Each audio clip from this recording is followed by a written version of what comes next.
నిన్నటి దినము అనంతపురం శాసనసభ్యుని మీద అభండాలు వేస్తున్న ఈ అరాచక మేయర్ వసీం అలీ గారు మరి ఏమి ఎమ్మెల్యే గారిని చూసి వాళ్ళు విమర్శిస్తున్నారు మాకు అర్థం కావడం లేదు.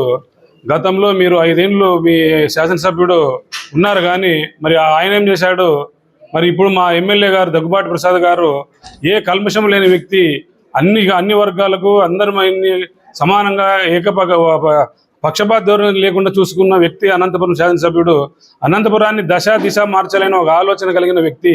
అటువంటి వ్యక్తిని మీరు 7 నెలల కాలం కూడా కాలేదు ముక్కుముడిగా దాడి చేస్తున్నారు. ఇది అభివృద్ధి చేయలేదని. మరి మీరేం చేశారు అభివృద్ధి 5 ఏళ్ల కాలంలో? మరి మీ మేయర్ గారు ఇప్పుడు 3 ఏళ్ళు అవుతోంది. 3 ఏళ్ళుగా అవినీతికి మీరు ఒక పరాకాష్ఠగా మీరు మిగిలిపోతున్నారు. ప్రజలు అధికారం ఇచ్చింది మీకు పని చేయమని, అభివృద్ధి చేయడానికే కానీ అధికారం లేకుండా మీరు ఏదో చేస్తా ఉంటే ప్రజలు సహించరు. మీకు అదే విధంగా గుణపాఠం చెప్పారు. మరి దగ్గుబాటి ప్రసాద్ గారు 7 నెలలుగా అధికారం ఉచిరించి ఆయన సీఎం రిలీఫ్ ఫండ్ దాదాపు ఈ అనంతపురం అర్బన్లో 78 మందికి 35 లక్షల రూపాయలు పంపిణీ చేసిన వ్యక్తి ఏకైక ఎమ్మెల్యే గారు అర్బన్లో దగ్గుబాటి ప్రసాద్ గారు. మరి మీ ఎమ్మెల్యే గారు చేశారా? నువ్వేమన్నా ఎమ్మెల్యే గారి దగ్గర మీ ఎమ్మెల్యే గారు అప్పుడు జగన్ దగ్గర పోవాలంటే సంవత్సరానికి ఒకసారి మళ్ళీ 5 ఏళ్ళు కానీ 3 సార్లు పోయిన సందర్భం కూడా లేదు. మా ఎమ్మెల్యే గారు మా రాష్ట్ర అధ్యక్షుని దగ్గరికి గత 15 సంవత్సరాలకు 15 రోజులకు ఒకసారి, నెలకు 2 సార్లు పోతూ మరి అర్బన్ ప్రజల మీద ఉన్న ఆశలు, వాళ్ళ నమ్మకాన్ని ఎమ్ము చేయకుండా ఫండ్స్ తీసుకొస్తున్నారు. మళ్ళీ 7 నెలల కాలంలోనే 26 కోట్లు తీసుకొచ్చాడు. అది మీకు అర్థం కావడం లేదా? కనపడలేదా? మీకు చెవులు లేవా, కళ్ళు లేవా? మీ అధికార ఎమ్మెల్యే ఏం చేశాడు 5 ఏళ్ళు? మళ్ళీ 7 నెలల కాలంలోనే 26 కోట్లు తీసుకొచ్చాడు. అది కనపడదా మీకు?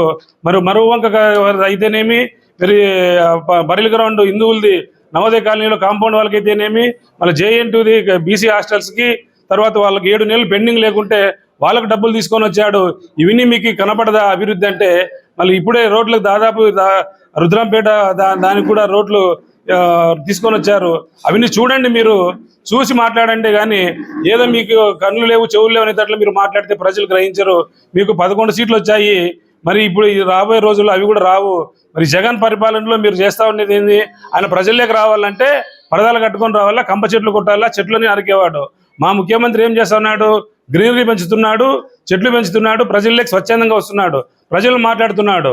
మరి మా ఎమ్మెల్యే గారు మా ఎమ్మెల్యే ప్రోగ్రాంలో ప్రతి ఇంటికి పోతున్నాడు, వాళ్ళ సమస్యల పట్ల స్పందిస్తూ ఉన్నాడు. మరి అర్థం కావడం లేదా మీకు? గ్రహించుకోండి దయచేసి. మీరు ఏదో అది నోరుందని చెప్పేసి మీరు మాట్లాడితే ప్రజలు సహించరు. మా ఎమ్మెల్యే గారితో మీరు సహకరించండి. మా ఎమ్మెల్యే గారు అభివృద్ధి కోసం మీరు వస్తే మేము కలిసి పనిచేస్తాము. అనంతపురాన్ని, అర్బన్ని ఇద్దరు కలిసి ఏదైనా చేయడానికి దోహదపడతాం. మేము ఎప్పుడు మీ వైపు ఉంటాము. మీరు రావాలని, అభివృద్ధి వైపు రావాలని ఆకాంక్షిస్తున్నాము. మీరు ఇట్లే మాట్లాడితే భవిష్యత్తు తరాలకు అనంతపురం ప్రజలు మిమ్మల్ని సహించరు. మరి ఇంకా ఏం చేస్తారు? చీకొడతారు భవిష్యత్తులో. మీరు దీన్ని దృష్టిలో ఉంచుకొని మా దగ్గుబాటి ఎమ్మెల్యే గారి మీద అభండాలు మానుకొని అభివృద్ధి వైపు ప్రయాణిస్తారా? మీరు ప్రచారాలు చేసుకుంటూ మరి అబద్ధాలు చెప్పుకుంటూ ప్రచారం చేస్తారా? మీ ఇష్టము, మీ విజ్ఞతకి వదిలేస్తున్నామని చెప్పేసి ఈ సందర్భంగా మనం చేస్తున్నాం.